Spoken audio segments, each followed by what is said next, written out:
नमस्कार, ABN news live Marathi channel मध्ये आपले स्वागत। आपण बघत आहात ABN news live Marathi.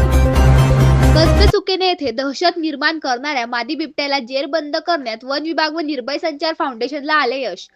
Niphad तालुक्यातील कसबे सुकेने येथील कोकणगाव रस्त्यावरील जाधव परिसरात गेल्या 2-3 दिवसांपूर्वी बिबट्या नागरिकांना दिसून आला, तेव्हापासून परिसरात भीतीचे वातावरण निर्माण झाले होते।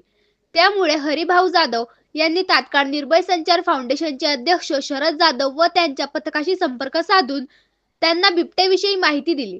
तेव्हा तातडीने वन विभागाचे कर्मचारी व शरद जाधव यांनी परिसराची पाहणी करून त्यांना बिबट्याचा या परिसरात असल्याचा अंदाज आल्याने त्यांनी परिसरात पिंजरा लावला।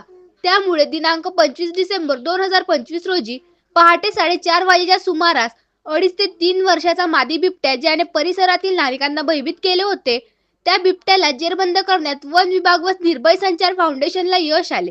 दहशत माजवणाऱ्या बिबट्याला जेरबंद करण्यासाठी वन रक्षक विजय दोंदे, कर्मचारी भारत माळी, विजय माळी, काशीनाथ माळी, शेख सादिक, शरद चांदोरे व निर्भय संचार फाउंडेशनचे अध्यक्ष शरद जाधव यांनी परिश्रम घेतले। प्रतिनिधी किशोर बस्ते, कसबे सुकेने।